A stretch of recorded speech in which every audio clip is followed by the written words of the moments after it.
안녕하세요. 잘보는안과 구독자 여러분, 잘보는안과 문홍재 원장입니다. 오늘 벌써 이제 11번째 시간이 됐네요.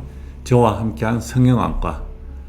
오늘은 이제 어떤 내용을 하냐 하면은 우리 아기가, 그러니까 금방 태어나는 아기라든지 아기가 눈물을 흘릴 때 과연 뭐 때문에 그럴까 한번 알아보는 시간을 가지도록 하겠습니다. 눈물은 나와서 우리 눈에서 여러 가지 역할을 하죠. 그래서 검은 동자는 혈관이 없거든요. 그래서 혈관이 있으면 우리가 이제 혈관에서 여러 가지 영양분을 공급받지만 눈 각막, 그러니까 검은 동자에는 혈관이 없어서 이제 눈물을 통해서 이제 여러 가지 영양분을 흡수합니다. 그리고 눈물에 있는 여러 가지 이제 우리가 균들하고 싸우는 이런 물질들이 있어서 박테리아 이런 것들을 살균하기도 하고, 그리고 눈 표면을 깨끗하게 만들어서 좀 더 잘 볼 수 있도록 만들어 주는 게 우리 눈물의 역할이에요. 근데 이제 이런 눈물의 분비가 어떻게 되냐에 따라서 밖으로 자꾸 줄줄줄줄 흐를 때 굉장히 많이 불편하겠죠. 이런 눈물은 일단은 만들어지면은 적절하게 쓰이고 우리 눈에서 여러 가지 영양 공급도 하고 앞에 봤던 그런 역할을 하고는 이제 남아있는 눈물들은 이제 하수도로 빠져나가게 돼요. 그래서 우리 눈에 이제 여러 가지 하수도가 관이 있는데요.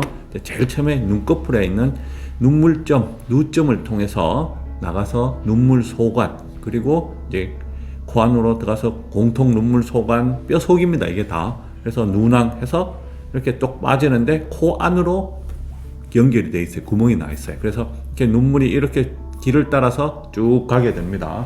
쭉 빠져나가야 되는데 이 중간에 어떤 길에 문제가 있을 때 빠져나가지 못하니까 이제 밖으로 나오기도 하거든요. 일단 눈물은 만들어져서 이렇게 충분한 자기 역할을 하고 난 다음에는 이렇게 길을 하수도를 통해서 빠져나간다. 이렇게 하시면 되고요. 그러면 우리 아기가 금방 태어나는 아기들 있죠. 이제 그런 신생아들이 눈물을 흘릴 때, 왜 눈물이 흐를까? 이렇게 생각해 볼 수 있는 게, 첫 번째가 이제, 조금 전에 설명했던 그 눈물 내려가는 하수도 길이 막히면은 못 내려가겠죠. 못 내려가니까 이제 밖으로 흐를 수밖에 없고, 또 우리나라 아기들한테 많은 이제 눈썹이, 속눈썹이 눈동자를 찌르니까 불편하죠. 그러니까 눈물을 흘리는 친구들도 있고, 애기들이. 그리고 이제 여러 가지 염증들이 생겼을 때, 이런 것들이 자극 때문에, 염증이 생기면 계속 눈물도 나고 하거든요. 눈꺼풀 끼고 하지만, 그것 때문에 눈물이 날 수도 있습니다. 그리고 이제 다쳤을 때, 눈동자를 다쳤을 때, 이제 그런 이유 때문에 눈물을 흐릴 수 있는데, 오늘 보는 거는 금방 태어나는 신생아들이 주로 눈물을 흘릴 때, 과연 어떤 병이 있을까 이런 생각하는데, 물론 이런 것들이 다 있을 수도 있어요. 근데 눈썹이 찌른다고 해서 꼭 눈물이 다 흐르는 건 아니거든요. 눈물 안 흐르는 친구들도 있고요. 그리고 이제 염증이 생겼을 때인데, 금방 신생아들은 염증들이 잘 생기지는 않습니다. 그리고 외상이 있다 하면 부모님들이 금방 알겠죠. 다쳐서 그렇다 이렇게 해가지고 그런 걸 치료를 하면 되는데, 우리가 계속 태어났는데 얼마 안 됐는데 계속 눈물이 흐르고 또 특히 눈곱이 많이 끼는 친구들은 과연 뭘까 생각하는 게, 제일 많은 것들이 여기 눈물 내려가는 하수도가 막혀서 생기는 선천성 비루관 폐쇄가 제일 많아요. 선천성 비루관이라기도 하고 코 눈물관 이렇게 얘기하기도 하는데, 비루관은 한자고요. 코 눈물관은 우리나라 말이죠. 그게 막혔다. 근데 우리나라 태어나는 친구들의 신생아의 한 6% 정도 이렇게 발생한다고 되어 있습니다. 그래서 코 눈물관 쭉, 그러니까 하수도가 쭉 가다가 코에서 딱 연결돼서 빠져나가야 되는데, 그 끝에 살짝 얇은 막이 생겨서 그게 안 뚫려서 눈물 나는 친구들이 제일 많고요. 물론 여러 가지 기형이라든지 다른 문제 때문에 눈물관이 내려가는 길이 안 좋아서 막혀서 눈물 나는 친구들도 있습니다. 근데 제일 많은 거는 끝부분에 살짝 얇은 막이 있어서, 그래서 톡 뚫어주면은 제일 간단하겠죠. 태어나자마자 이렇게 계속 눈물이나 눈곱 끼는 건 아니고요. 처음에는 증상이 별로 없습니다. 금방 태어났는 친구들은.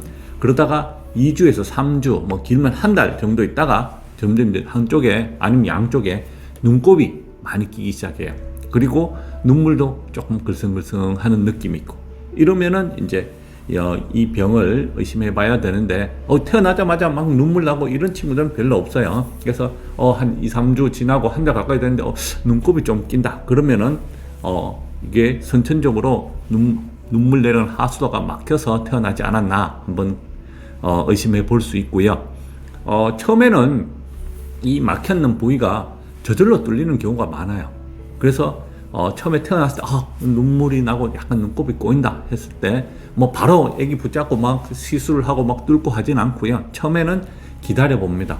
보통 6개월 이내는 자연적으로 잘 뚫리게 되거든요. 그래서 한 두 달에서 생후 이제 4달까지 한번 기다려 보고요. 그리고 어느 정도 이제 기다렸는데 계속 안 될 때 시술을 하기도 하거든요. 초반에는 이제 기다리는데 그냥 막 뭐 눈물도 나고 눈곱도 끼는데 그냥 기다리기가 그렇잖아요. 그래서 눈곱이 좀 많이 끼는 친구들은 이제 안약이나 이런 것들 좀 넣고 연고를 넣을 수도 있고요. 이렇게 해서 염증을 좀 줄여주는 것도 좋고요. 왜냐하면 눈물이 못 내려가니까 계속 염증이 생기겠죠. 고여 있으니까. 고인 물은 썩는다고 하잖아요. 그래서 내려가는 길이 막혀 있으면은 그래서 자꾸 이제 염증도 생기고 해서 거슬러 올라오는 거예요. 자꾸 거슬러 올라와서 눈 쪽에 눈곱이나 이런 걸 많이 생겨요. 그래서 이제 그런 게 안 생기는 게 좋으니까 염증약을 쓰기도 하고. 그리고 이제 이 6개월까지는 이제 눈물 주머니 부위에 마사지를 많이 해주면은 그게 도움이 돼요. 쉽게 설명해서 마사지를 한다는 거는 우리 하수도, 집에서 어떤 하수도가 막혔을 때 뚫어뻥 하는 그런 역할이거든요. 압력을 주었다 팍 하면서 이제 아래쪽으로 압력이 싹 전해지면서 이제 자꾸 막혀있던 부위가 압력이 가해지면 저절로 열릴 수 있겠죠. 그래서 열릴 수 있는 그런 힘을 보태준다 생각하시면 되고, 직접적으로 그렇게 하는 건 아니고 밖에서 이제 이런 압력을 주어서 도움을 준다 이렇게 하는데, 눈물 주머니 부분, 그러니까 눈꼬리, 눈 끝에 꼬리하고 코하고 만나는 부위를 마사지를 해주는 겁니다. 그래서 마사지를 같이 해줄 때, 그리고 안약을 같이 써주면은 저절로 좋아지는 경향이 더 많아요. 그래서 가만히 기다리는 것보다는 이제 이렇게 도와주는 게 좋고요. 생후 한 6개월까지는 이렇게 기다려 봅니다. 그런데 계속 했는데도 계속 눈곱 끼고 눈물이 많이 난다 할 때는 이제 시술을 하는데요. 예전에는 한 돌까지 지켜보자 이렇게 많이 얘기했는데 요즘은 돌까지 지켜보지는 않습니다. 한 생후 6개월 정도 되면은 어떤 시술을 하는데요. 생후 6개월부터 하는 이유가, 그전에는 생후 6개월 전에는 저절로 좋아지는 경우가 굉장히 많기도 하고, 그리고 이제 금방 태어났으니까 애기들 이제 조직들이 약하죠. 그래서 어떤 시술을 할 때 다른 조직이 이제 다칠 수가 있어요. 그래서 한 6개월까지는 좀 기다려 보고요. 그리고 6개월부터 이제 돌까지도 이제 저절로 뚫릴 수도 있어요. 저절로 될 수도 있는데, 그런 확률이 6개월까지보다는 훨씬 확 줄어들어요. 확률이 줄어들고, 그리고 이제 자꾸 오래 둘수록 이게 뚫었을 때 한 번만에 잘 안 되는 경우도 있고, 그래서 요즘은 생후 한 6개월 되면은 이제 시술을 하거든요. 시술은 살짝 아기를 붙잡고 가느다란 침을 하수도 내려가는 길에 싹 밀어 넣어서 막혀있는 부위를 톡 뚫어주는 게 시술입니다. 아기들은 아플 수밖에 없어요. 그래서 자꾸 울기도 하는데 살짝 붙잡고 하시면 될 것 같고요. 그 시술을 뭐 더듬자 검사, 아니면 탐진법, 아니면 비루관 부지법, 뭐 이렇게 여러 가지로 부르기는 합니다. 어쨌든 내려가는 길에 가느다란 침을 넣어서 톡 뚫어준다 이렇게 생각하시면 되고요. 시술 자체는 간단해요. 뭐 복잡해서 뭐 어렵고 이런 건 아니고요. 한 5분 10분 하면 끝나는데 이 성공률은 90% 이상이 되고요. 처음에도 제가 간단하게 설명드렸지만, 내려가는 길이 기형이라든지 여러 가지 앞쪽이 너무 많이 막혀 있다든지 이런 경우 많지 않는데, 그런 경우면은 이제 잘 안 뚫릴 수가 있겠죠. 처음 설명드렸지만 내려가는 길 맨 끝에 이제 코에서 연결되는, 코로 딱 열리는 그 부위가 살짝 얇은 막이 있어서 막혀 있는 애기들이 제일 많아요. 그래서 그런 경우를 톡 뚫어주면 끝이니까 간단합니다. 간단하고 성공률도 높고요. 그래서 이상한 조직이 기형적으로 이상하다, 아니면 너무 앞쪽에서 많이 막혔다, 이런 경우가 되면은 이제 이거 한 번만에 안 될 수가 있거든요. 자, 그런 경우에는 몇 번 뚫어봤는데 잘 안 된다 이러면은 아기를 이제 계속 붙잡고 할 수는 없고요. 이제 살짝 재워서 이제 전신 마취 하에서 살짝 억지로 뚫어주고요. 그게 가느다란 관, 실리콘 관이라고 하는데 그걸 살짝 넣어줘요. 넣어줘서 오래 유지하고 있어요. 그래서 금방 막히지 않도록 그 구멍에 관을 넣어서 한참 유지하고 있다가 관을 한 몇 달 지나서 보통 한 3개월에서 6개월 정도 지나는데 그 빼주면은 관을 빼는 거거든요. 관을 빼면 구멍이 이렇게 팍 뚫려 있듯이 이렇게 유지할 수 있도록 콘크리트 붙이듯이 구멍이 이렇게 있는데 뚫어놓고 거기에 이제 관을 넣어서 이제 한참 있다가 관을 빼면은 이제 구멍이 유지할 수 있도록 이렇게 만들어 주거든요. 그래서 이런 경우는 많지는 않아요. 대부분 이제 선천적으로 막히는 친구들은 간단하게 뚫어주면 되고요. 한 생후 6개월 너무 오래 있지 마시고요. 아기들이 태어났는데 한 달 정도부터 눈곱이 많이 끼고 눈물이 많이 난다. 그러면은 안과 진료를 한번 보시고 진료 볼 때까지 이제 마사지를 많이 해주면 훨씬 도움이 되고요.